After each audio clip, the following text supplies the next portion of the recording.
তিন কোণা জমি মাপার নিয়ম। সম্মানিত দর্শক, আপনারা একটা তিন কোণা একটা দেখতে পাচ্ছেন, ত্রিভুজ দেখতে পাচ্ছেন। আজকে আমরা এই জমিটা মাপবো, এই জমিটার ক্ষেত্রফল বের করব এবং এখানে কয় শতক জমি আছে সেটাও বের করব। সম্মানিত দর্শক, আমি অন্য ভিডিওতেও বলেছি, যখন আপনারা কোনো জায়গায় জমি মাপতে যাবেন ভালো করে খেয়াল করে দেখবেন জমিটা কেমন। তো দেখেন এই জমিটা খেয়াল করে দেখেন, এই জমিটা তিনটা বাহু বা তিনটা আইল প্রায় সমান।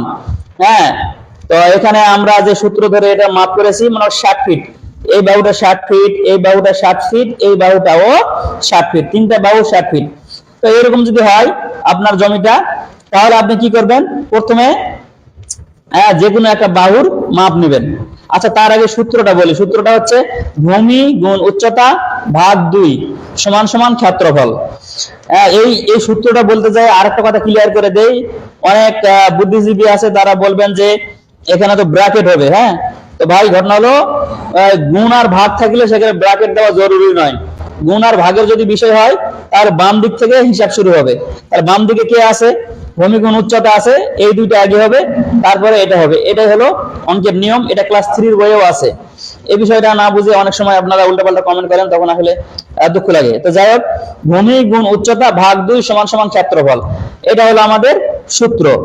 তো চলেন আমরা এই জায়গা থেকে এই জায়গা মাপ দিলাম, এই জায়গা থেকে এই জায়গা মাপ দিলাম, এই জায়গা থেকে এই জায়গা মাপ দিলাম, তিনটা বাহুই পেলাম আমরা 60 ফিট।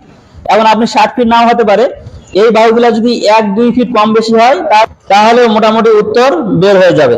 তো চলেন আমরা এখানে হিসাব করি। তাহলে কি, ভূমি, যে কোনো একটা বাহুকে আপনি ভূমি হিসাবে ধরতে পারেন। ভূমি মানে যে মাটি বা নিচ এরকম বিষয় নয়।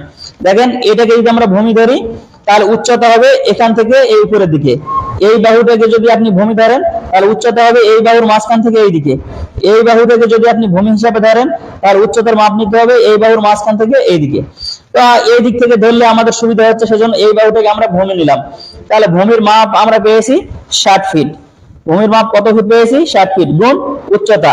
আমরা যখন এখান থেকে ফিতা ধরে মাপ নিলাম অথবা স্কেল ধরে মাপ নিলাম, তখন আমরা উচ্চতা পেলাম 52 ফুট। 5-2 52 ফুট ভাগ 2 সমান সমান।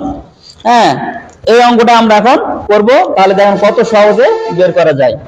তাহলে কত, 60, 6×0 গুণ হলো 52, 5-2 52। এবার কত, ভাগ 2, ভাগ হলো 2। তাহলে উত্তর বের হয়েছে 1560। উত্তর কত বের হয়েছে, 1560।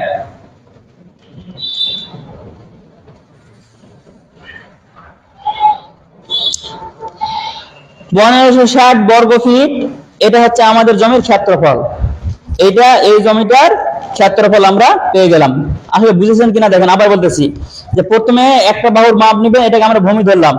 এই বাহুটার মাঝখান থেকে উপরের যে কোণা, এই কোণা বরাবর একটা মাপ নেবেন, সেটাকে আমরা উচ্চতা ধরবো। তাহলে ভূমি এই জায়গায় মাপ নিয়েছি, ভূমির নিচে ভূমি লিখেছি 60 ফিট। আর উচ্চতা মাপ নিয়েছি, উচ্চতার মাপ আমরা পেয়েছি 52 ফিট, 52 লিখেছি। এখন এই দুটোকে গুণ করার পরে যে গুণফল বের হয়েছে, গুণফলকে 2 দিয়ে ভাগ দিয়েছি। ভাগ দেওয়ার সঙ্গে সঙ্গে এই যে উত্তর বের হয়েছে, এইটা হলো আমাদের জমির ক্ষেত্রফল। এখন এই পর্যায়ে কেউ যদি বলে যে বুঝলাম তো ক্ষেত্রফল এটা, তাহলে এখানে কয় শতক জমি আছে? তো আমরা সবাই জানি 1 শতকের পরিমাণ হচ্ছে 435.60। 435.60 সমান সমান 1 শতাংশ। 435.60 সমান সমান 1 শতাংশ। এখানে অনেকে বলবে যে 60 বলতেছেন কেন, এখানে 60 বলবেন। ভাই 60 বললেন আর 60 বললেন আমার মতে ঘুরে ফিরে একই।